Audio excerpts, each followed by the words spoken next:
Welcome to the Connors and Ferris High School Sports Show. Jeff, DiVeronica, Steve Bradley, and what appears to be the entire Victor Blue Devils lacrosse team with us. No, I'm just kidding. It's some of the key players, the 3 seniors and a sophomore, and Coach Niki Frunzi. Let's do some introductions. First, Steve Bradley. We'll start with the coach in her 7th season and a team that is ranked 4th in the country, Niki Frunzi. Hi, Niki. Hello, how are you? Good. And you'll see our seniors here, Ava Pezzimenti, Alaina Andre, you can wave. There you go. Perfect. Alaina Andre, familiar last name. We'll get back to that. Keenan, and then the youngster in the group, Devin Livingston, who leads the team in draw controls and I think also goals.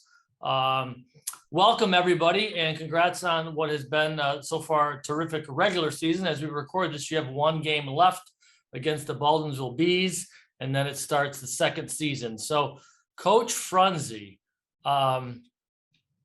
how do you feel about this group where you're at? Did you think this group, I mean, you never know with national rankings and stuff. Did you think you would get that kind of run nationally? And I guess, has it impacted this group at all to get the kind of publicity you have from that? I've worked and known this group as a younger PE teacher in the intermediate grades. They've always been a little clan, working together at the youth level. Obviously, they all bring a great amount of passion. So knowing through the years, if they were to stay together, they'd be a very powerful group. We have always considered them special, coming through the ropes. And I anticipated this with them just because of what they offer each other, the tough love that they do give to one another, making each other better every day. So they are definitely competitors. And being nationally ranked is something they deserve for sure, because they put that work in to gain that. Yeah. I guess I'll start alphabetically. So I'll go to Alaina Andre first. Familiar last name, as you mentioned, her dad, Jim, longtime boys coach who enjoyed tremendous success and retired. Alaina, growing up in a lacrosse house, a lacrosse family, how important is tradition in Victor? And sometimes tradition can be a burden, but is it also a motivator for you and your teammates? Oh yeah, tradition is everything. I mean, even from the youth level, like these girls, like they look up to us and they just want to be better every day. And I feel like that's why we have so much success, because we value everyone in our culture and the tradition just keeps continuing. Quick follow-up. We know your dad pretty well, actually. He's been on the program. We've covered him. Yeah. I guess, when did you first get a lacrosse stick in your hands? And I guess, how much has he taught you? Is it something you talk about a lot away from the field and at home? Well, I started when I was young, like 3rd grade. And, you would think that he'd be like super overbearing just because he's a lacrosse coach, but he's like so laid back. He's my #1 supporter. And it's great to hear his feedback, but he just really wants the best for me. And I mean, we go in the backyard a lot of times and he teaches me some stuff, but overall, he's just my dad. That's cute. Steve, that's cute, isn't it, Steve? That's great. And we've had a lot of coaches and children on the program, and, sometimes the relationship, that they have to talk about wearing different hats at different times. And that's great that they've all figured it out. Caitlin, how about you? What makes this team click for you? I think we've all been playing together for so long, and we all like push each other to be the best every day. And honestly, our culture, as Alaina said, like we just come every day ready to work, and we all support each other, and it's just, we work so well together. Senior attack for Caitlin Keenan, 23 goals, 10 assists as we record this. You're going to Bentley, which is a fair college too. Congratulations. And Ava Pezzimenti, you're up next. You're a senior defender. Going to Gardner-Webb, which I know my school, Irondequoit, we've had some kids go there. Ava, let me talk about we talked about family already, and your brother scored a fair amount of goals for the Blue Devils on some really, really good teams. I guess, is this a lacrosse playing family? Are there other siblings in the bunch that play lacrosse, or are you two kind of blazing a trail here? There's 3 of us. My oldest he's graduating. He's coming from Canisius. Joey obviously goes to Albany, and then there's me, but it's definitely a lacrosse family. We all got the love of the sport from my dad, who graduated from Nazareth College from a lacrosse scholarship as well. Steve, check me if I'm wrong here. I remember Joey scoring one of those Sports Center like goals. Do you have a better memory than me? Do you remember that? I remember a lot. And those teams were so good and so many highlights. I don't recall the specific one that you're talking about. Ava, do you remember what I'm talking about? He had one I thought was on all the news stations. I'm sure he did. Between that team, I'm sure there was a lot on the Sports Center. Well, let's go on to Devin Livingston, Steve. She's I think 35 goals, 11 assists, and 83 draw control. So Devin, welcome to the show. Nice Victor sweatshirt, good branding there, or t-shirt there. Tell me about draw controls. Tell me about draw controls. When did you become the person for that? And I guess without giving too many secrets away, how do you win them? How do you win them so many of them?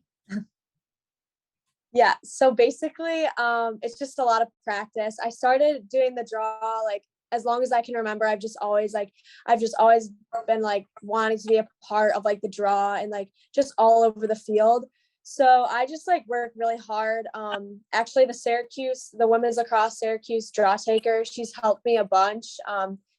She comes help with our club team, Monster Lacrosse, and she helps me all the time there. She gives me tips and tricks on how to get the ball like where I want it to go. And I just have practiced those tips and tricks for as long as I can remember.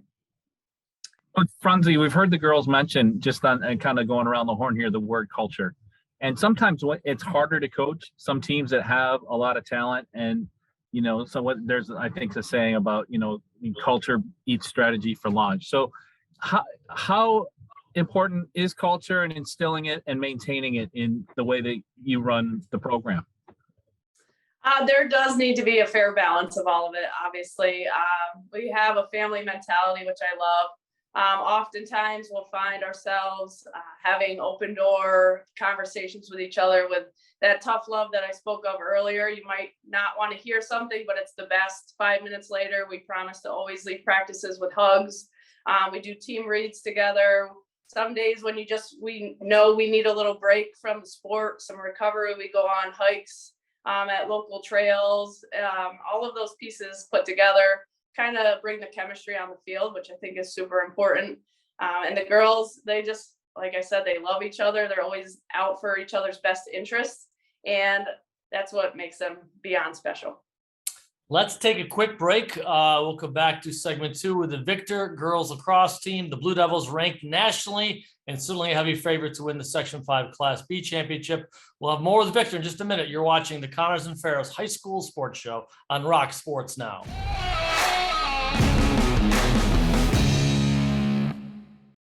Looking for a used truck? Can you find one out of 350? At BobJohnsonAutoGroup.com, you'll find one. Love SUVs?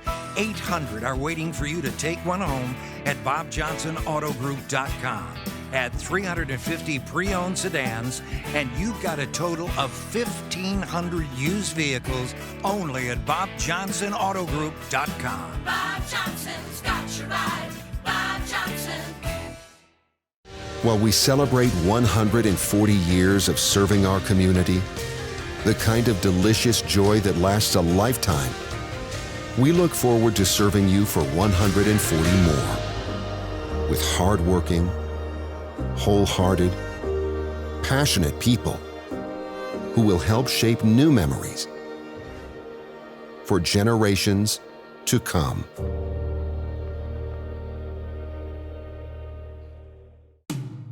When it comes to workers' comp, things can change quickly.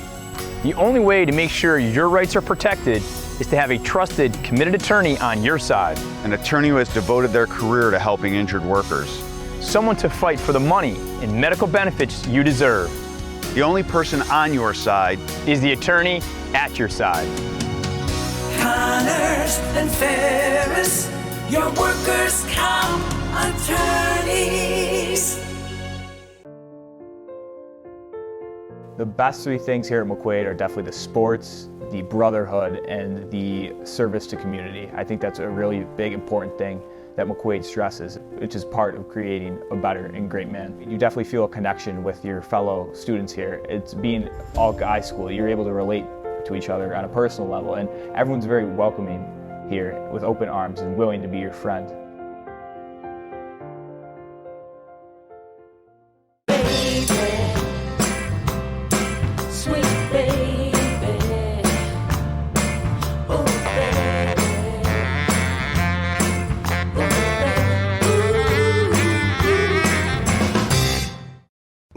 McDonald's operators care about our local schools, teams, and student athletes. That's why they support the return of high school athletics in the Rochester area and around the state. See you before or after the big game at McDonald's. Welcome back, Section 5. Game on!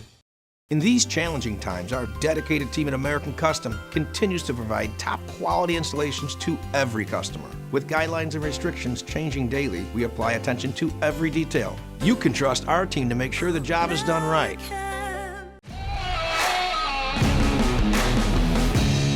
Welcome back to the Connors and Ferris High School Sports Show. Jeff DiVeronica and Steve Bradley here talking with the Victor Blue Devils. As we record this, they're 14-1 on the season.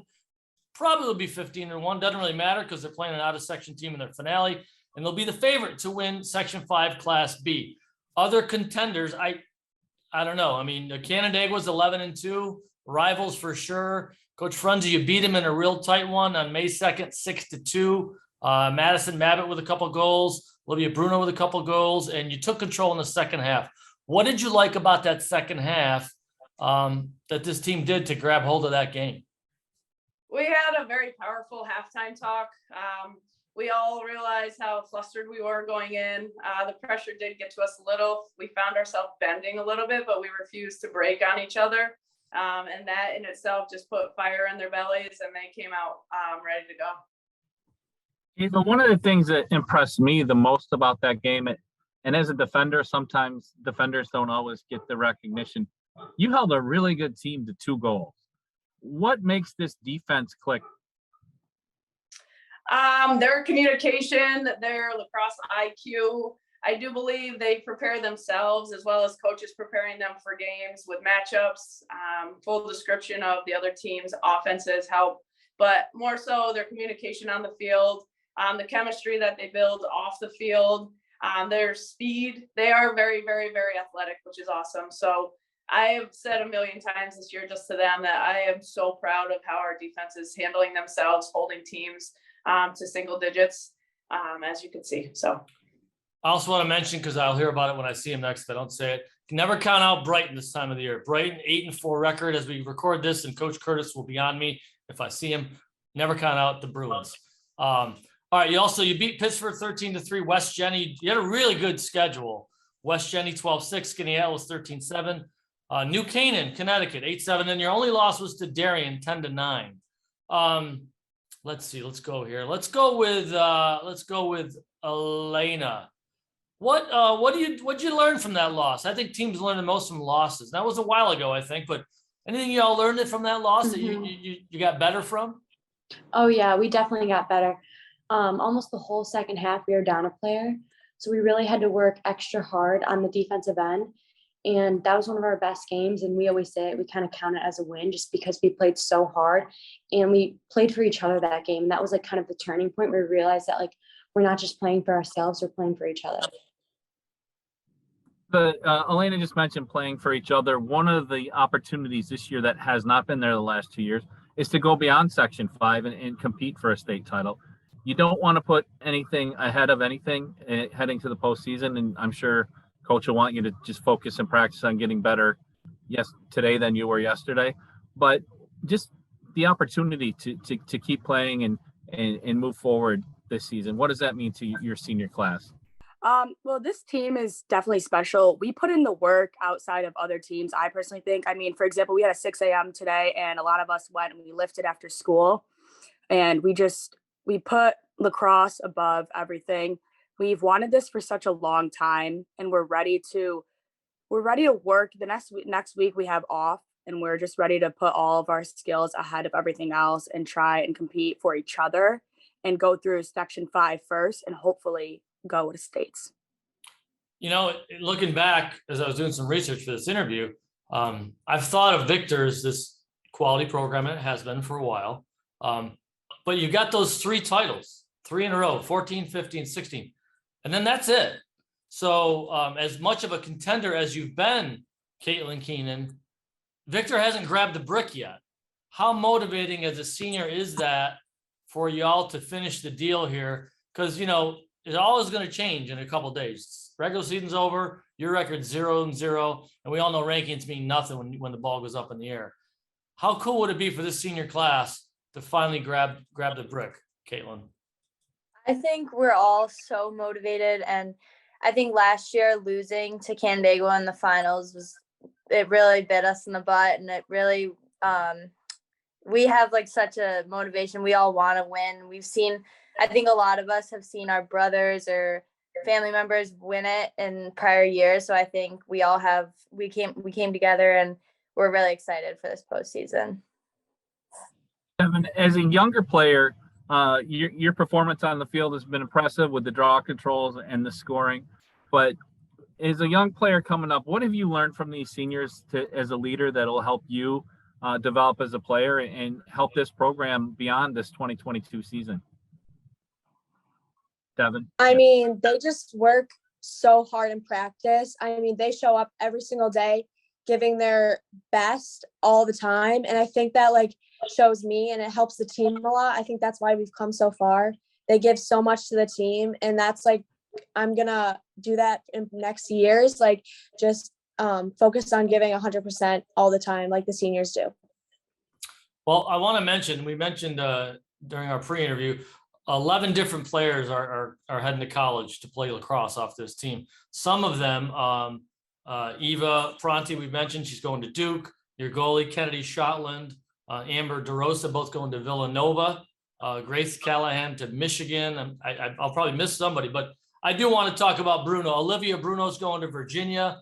We mentioned Caitlin's going to Bentley, and Ava to Gardner-Webb. Alaina, do you know where you're going yet? And Devin, you're young, but they commit early in lacrosse. Alaina, first, do you know where you're going yet? Oh yeah, I'm going to Syracuse, not to play lacrosse. I mean, I might play club, or I don't know, maybe try to walk on, but yeah. And Go how about Orange. you? Go Orange. Yeah. How about Devin? How about you? You're young, but I've seen people commit when they're in 7th grade. Do you know where you're going? So that rule actually expired. Now you can only like talk to college coaches until September 1st of your junior year. So I can't talk to college coaches quite yet. Oh, see what Very happens. well played there, Jeff. Very well played by Devin. Yeah, I didn't know that. When did that change? Within the last couple of years, or Yeah, it's been like a couple years. All right, so she has an unspoken commitment to somebody that we won't know. We won't know who it is. I know So, she's got a Jeff- V. She's got a V on her chest, and you got kids going to Villanova. So I don't know. Could be good. Coach Steve, take it away. Yeah, Coach, I mentioned it in a question to the girls at this time of the year. Coaches really zero in on areas of specific improvement for their teams to make that run. And as well as your team's done, is there any areas that you're focusing on as you gear up for what you hope is a great stretch run here? The greatest part is, I think you've mentioned this in prior chats, iron sharpens iron, and they come each day making each other better, bringing their best. But we have a good foundation for ourselves, and we just keep working on those details, and then we scale back to fundamentals again, just making sure we're all on the same page and flows look like flows, and we're on a good scheme and running with each other. All right, iron sharpens iron. She's watched our interviews, Steve Bradley. She heard you use that at least twice. Now I'm looking. I did this with the boys, Victor boys. Come on, Coach. Let me see that. I see it. Let me see the guns, Coach. Come on. I'm looking at your arm. You look like, all right. She's pretty tough, right, ladies? All right. Cornball question number 1. We're going to go with, let's put the young one on the hot seat. Devin, you're ranked 4th in the country, your team. The boys are ranked 11th. Have you been holding that over the boys at all this year? Like, hey, we're ranked higher. Yeah, it's fun to like talk about, because we're both like extremely good teams, and it's like good to like banter back and forth about like we're better, but we're better. It's fun to talk about. Do they ever go like, well, we've won state championships? I mean, yeah, they have, but all right, not Steve, anyone on that team. It's true. It's true. What else you got, Steve? I got a couple corny questions. I know you've got the cornball one. Ava, who's the biggest practical joker on the team? Who keeps things loose in the huddle when things are tense? There's definitely 2 top ones. I'm gonna have to go with sophomore Libby Bolin and senior Maddie Mabbitt. All right, Caitlin, is there like a candy person on the team that always brings candy, or is that like left for the moms and dads? Coach Thompson actually always brings him and Coach Frunzi lollipops for every game. So I would give it to him. Lollipop, a choice of champions. Alaina, what can we come up with for you? Let's see. It's not dad related. Is your dad? I'm going to go dad related. Your dad's always kind of animated when I've seen him. Is he usually like always like hyper at home, or is he I have chill? him for PE too. He's always like that. Everyone always asks me that, and I'm like, yes, like that's how he is when at home too. Like that's just how he is. That's his personality. All right, Steve, let me just go one more serious question for Coach Frunzi, because I remember a serious question for Coach Frunzi. Oh, okay. Go ahead. Oh, Coach, just you mentioned you grew up in Corning and you kind of got into the high school coaching game late. Who are some of your biggest influences as a coach? Same question. Go ahead. I would 100% point to Linda Michael. She started out all of her little empires and dynasties at East Rochester. She moved into the Brockport game where I played. I was able to play under her for 1 year, and she really inspired me just on and off the field. We grew to actually be great friends after that. I coached with her at Brockport and St. John Fisher for a little bit before going into the high school level. And she has just been a mentor to this day, just sending back and forth like different chats and motivational talks, and always keeping each other going. I know she's heading into NCAAs now, and I try to be the support that she's always been for me in those situations as well. Well, are you ever on the sidelines, Niki, and do you say something and then just catch yourself and say, geez, I sound like Coach Michael, or that's something Coach Michael would have said? I hope. That is my hope and dream. She was a woman of few words, and that in itself was motivating to me. So good girls may be able to say I am more simplistic with my coaching, whereas others may not be. But I always saw that as motivation to work harder. So that definitely came from her. You know, she took over an East Rochester program. She actually started the program in East Rochester in a district where they said, you can't do lacrosse here because we're not going to have a good softball player. You're going to take all of our softball players. And within a few years, East Rochester had unseated Penn Yan for a Section 5 Class C championship, and softball was winning sectionals too. So you give the kids opportunities, folks, they will show up. And we appreciate all four of you showing up here, and Coach being with us too. We wish you the best of luck getting it done for the Blue Devils. I know that everybody out in Blue Devil land are rooting for a sweep where you both get the bricks, and you certainly have the potential to do that. So ladies, thank you for joining us. Good luck in the postseason. Hopefully we'll be talking to you again down the road. All right. Thank you, Victor. Thank you. You're welcome. You. Thanks, Thank Victor you. Blue Devils. Steve Bradley, thanks for your insight. As always, we appreciate it. Have yourself a great rest of the day, and we'll talk to you again once again on the Connors and Ferris High School Sports Show. We've never had people disappear like this. This is great. Ready, Niki, go. Bye. Bye.